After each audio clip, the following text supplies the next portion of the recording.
Hello, welcome to the webinars for the Professional Development course for adult educators of the TALES2SHARE project. This webinar will focus on supporting mental health and psychosocial well-being. My name is Velina, and today we will discuss some key mental health challenges and impact of the social and emotional factors, and also practical strategies to create a supportive and inclusive learning environment. As we work with elderly learners, particularly those from vulnerable and migrant backgrounds, understanding their psychological needs becomes essential. This session will equip you with the knowledge and tools to address these challenges and enhance the well-being in education and in community settings.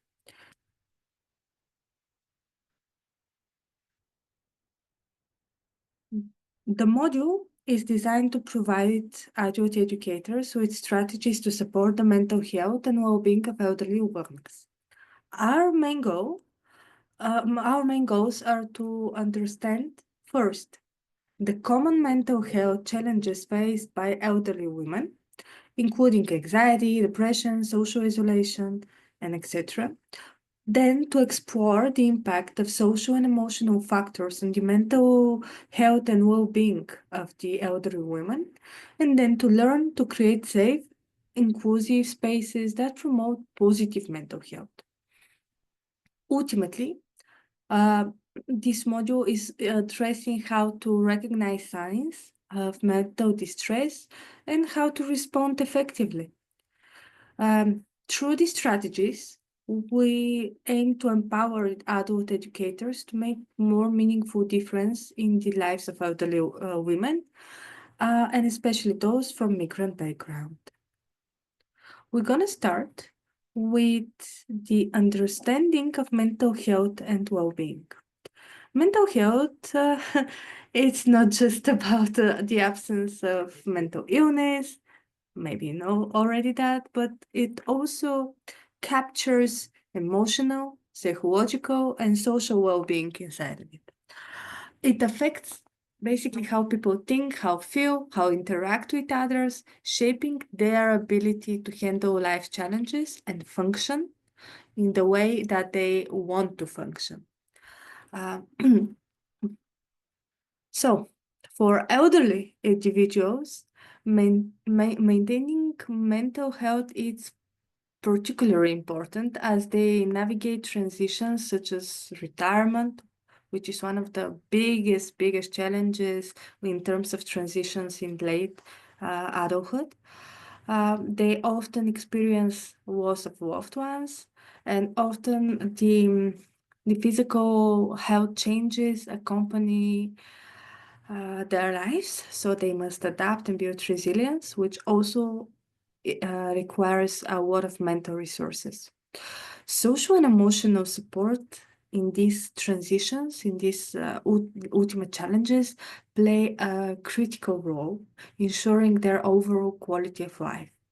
And if we have good quality of life, we have also a longer lifespan and longer lives. But let's start again with the basics. What is mental health? Mental health includes some key components. First, it's the emotional well-being. This means the ability to manage our emotions, like something known as emotional intelligence as well. And also not only managing our emotions, but cope with stress in effective manner. Then we have psychological well-being. This means we have sense of purpose, we have fulfillment, we have enough capacity to be resilient in front of challenges. We have also the social component and social well-being. This means to have meaningful connections and active and fulfilling participation in the community.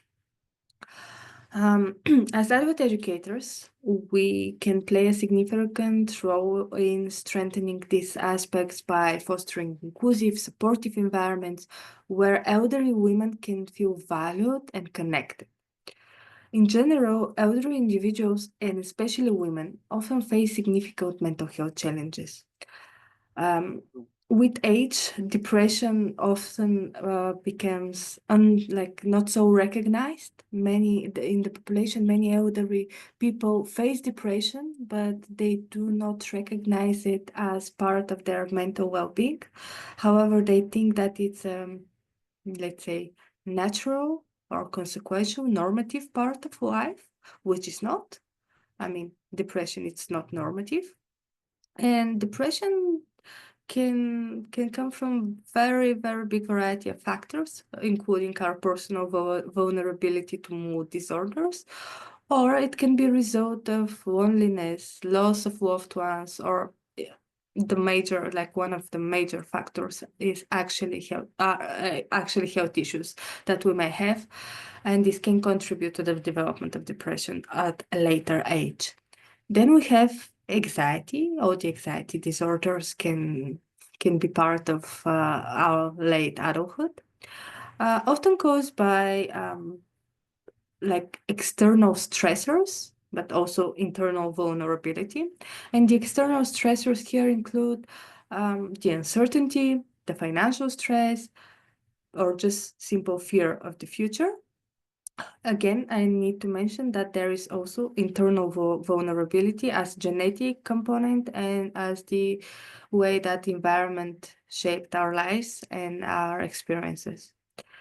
And another key aspect is the social isolation. This often results from the reduced mobility, also from fewer social interactions, or in the case that we're actually focusing is the cultural displacement.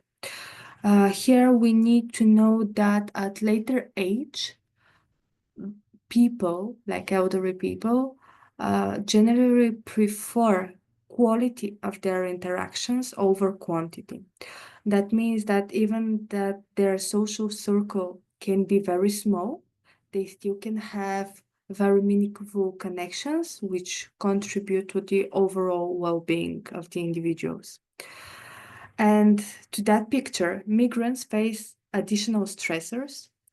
The main one here is the language barriers, discrimination, the whole adaptation process to a new culture. All of these stressors can intensify feelings of isolation and, of course, anxiety.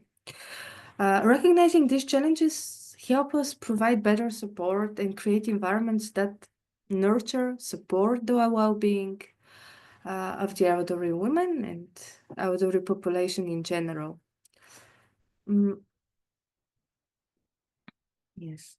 I will briefly go to some risk and protective factors here. Mental health can be also influenced by risk factors and protective factors. Risk factors, as I mentioned, are the social isolation, loneliness, chronic health conditions, and limited access to healthcare and support system. Very essential is to have a support system. And additionally, for migrant women and for migrant elderly population, we have the discrimination and the cultural barriers. So this influences and it's a risk factor for their mental well-being.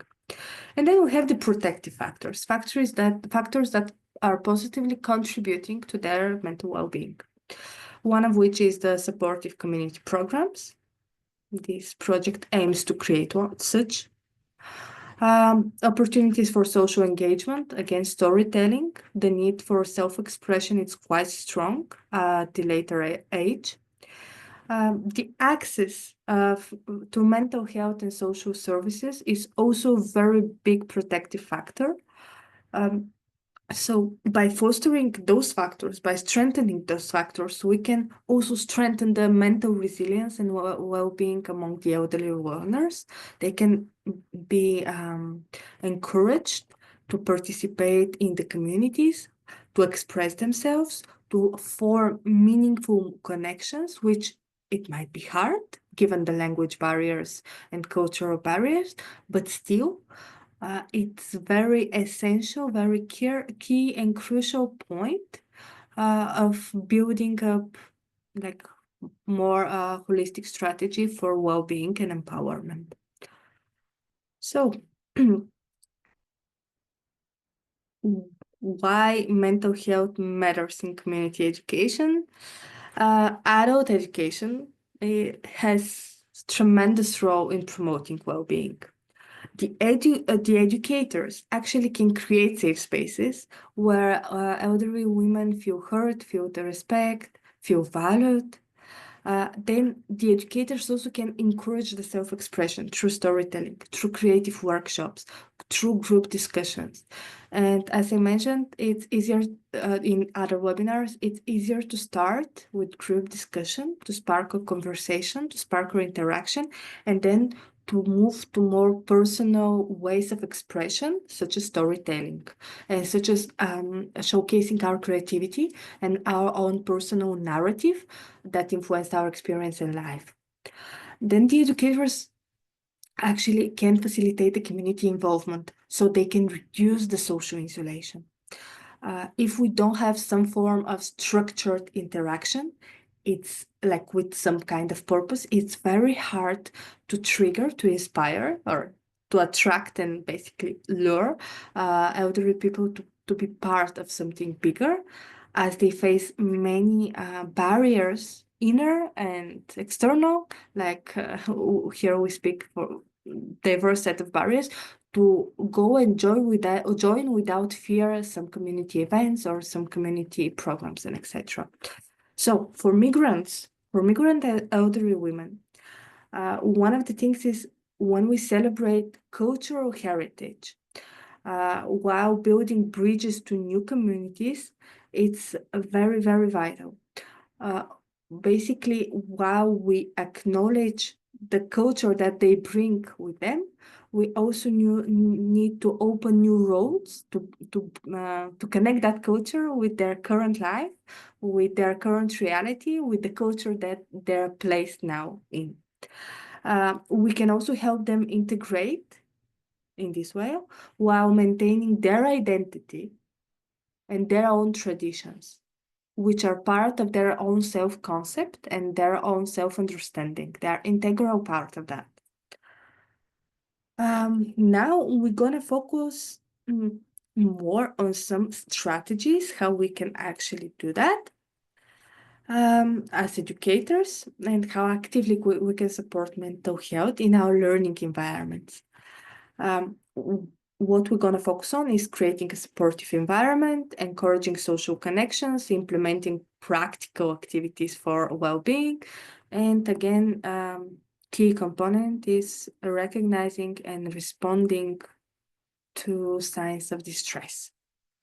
And we hope this strategy help us and help you build more emotionally resilient and inclusive learning spaces for elderly women. Okay. So, creating a supportive environment. The first step in promoting well-being is ensuring that elderly learners feel respected, valued, and safe. This can be translated into establishing inclusive spaces. In order to do that, we need to actively encourage participation and validate all perspectives. Some of the cultural perspectives might be quite different from our own. That's why we need to be very aware of our own biases.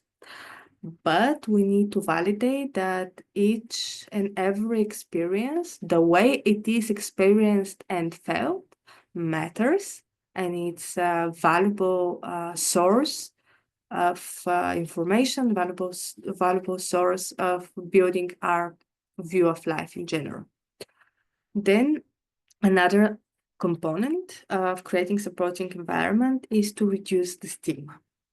We need to be able to normalize in a discussion setting the concept of mental health, the concept of well-being. For older generations, this changes depending on the generation, of course, but for the current elder population, mental health still remains a stigma. Having mental health issues to most of them, it's still connected with some kind of weakness. If they have some kind of a problem, they see it as a weakness, they don't address it adequately, and ultimately they don't treat it. So this stigma that mental health translates into a weakness, and it's not a weakness, like it's just the way it is, can be normalized in a discursive setting, which of course requires some level of vulnerability that we need to demonstrate ourselves, to speak openly about it, and then expect them to speak openly about it. Another aspect is to promote trust and sense of belonging, especially for migrant participants. Creating a culturally inclusive environment is essential for interaction and comfort. The sense of belonging can be fostered via different ways, but first we need to make sure that we have built a group with a common purpose, so all participants in our educational setting know why they're there, what they want to learn, what they want to take away from these sessions. So they have some kind of shared vision over those sessions. This is the sense of belonging, that they are doing something together as a group, and the best is, as I said, it is something to be towards a common goal. So even some kind of small, like voluntary actions, voluntary activities in general can be very helpful to build this kind of sense of belongingness. Like, just an example, cleaning something like a public space together or something like that, even just a little bit, can make them feel that they work together for a common goal. And promoting trust, I think you as adult educators know already quite a lot about it. However, I need to mention that trust starts when we first when we trust our learners, our participants, and we hope that they trust us back. And it's a connection, like it goes both ways. So we cannot expect to be trusted if we don't trust the other side. And a supportive environment can actually foster confidence and actually foster engagement. This can help elderly women build social connections and ultimately can lead to resilience. Loneliness is one of the biggest threats to elderly mental health, as I mentioned. And thus, educators can encourage social bonds. Again, first by organizing group activities. Of course, I prefer some type of voluntary charity work.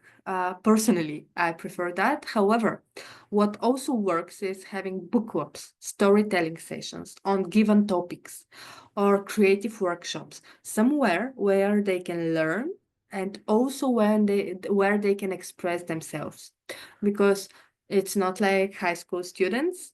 They need to feel that their participation gives something to the others as well, not that they just take from the learning sessions or the community activities. Another thing is to encourage intergenerational exchanges. This means to bringing different age groups together and help them, support them, learn from each other.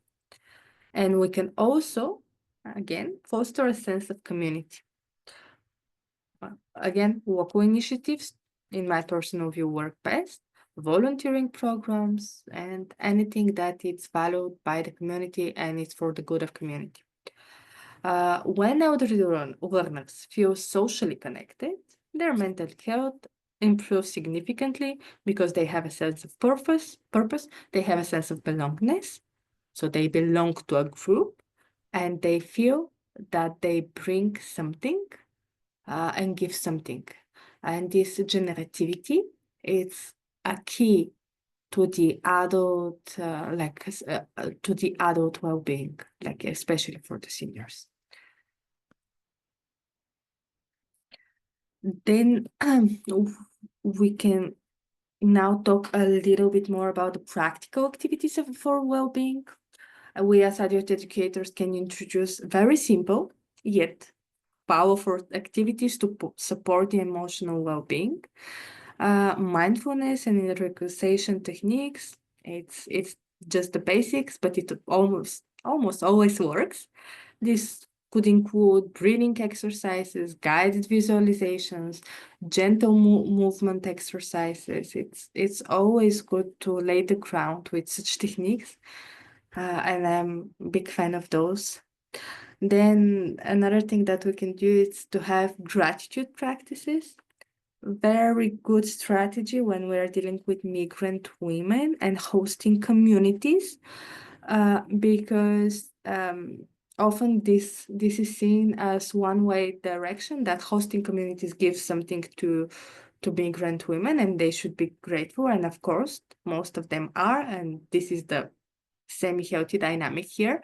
However, we also need to make this bi-directional, meaning the hosting communities being grateful for having migrant women, and to reflect for what they're grateful, because there are many things migrant women bring in the communities that are very valuable, and we need to practice this gratitude to recognize that the migrant population actually contributes to the hosting population.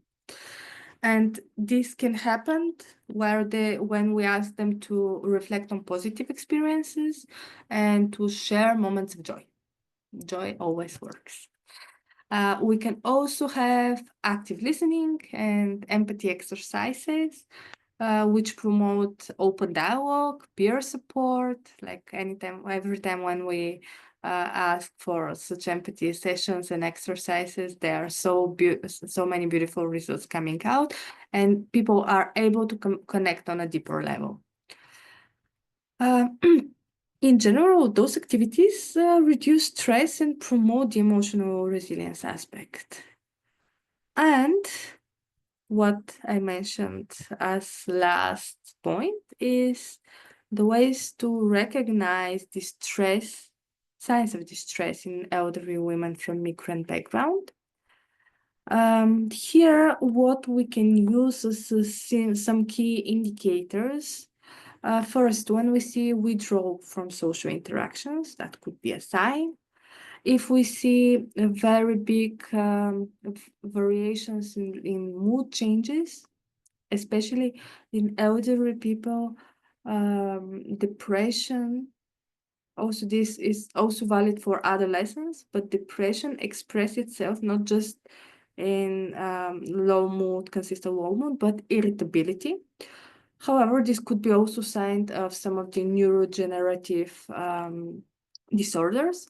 But when we see these mood swings or excessive irritability, this is a sign of distress. In general, the loss of interest that they previously enjoyed is also a sign. And for migrant participants, they also might express distress differently due to cultural differences and the way that they are used to expressing their emotions. Thus, we as educators should be sensitive to nonverbal cues and personal behaviors that indicate in some level emotional challenges. And while most adult educators are not therapists, still they can offer guidance. Some of the key things that they can do is just listen without any judgment, without taking any side and so on. Just validate the emotions of the person who is sharing. They can, like adult educators also can encourage open discussions about well-being in a safe space, so they can provide more mental health education, so they can trigger some interest for the participants and they can explore more or seek professional help. Like any type of mental health resources to be shared during those sessions, it could be helpful, including helplines and community centers. Then basically having such network of referral options ensure that those in need can receive professional help when necessary. So our role is more to guide them and to show them that there are options for them to feel better and to receive support. Sometimes it would be better not to speak about help, but as support. Again, we need to be very sensitive about the language we use here, so we don't contribute to the stigmas that are often associated with mental health. And simply to summarize, supporting mental health and psychological well-being in elderly women demands a holistic approach by fostering inclusive environments, promoting social connections, integrating well-being activities, and recognizing distress signals. We can create lasting impact, help them have good quality of life, and actually add years to their lives. Thank you for listening. You can find all webinars on the online platform of TALES2SHARE project, and our team really hopes you enjoy them.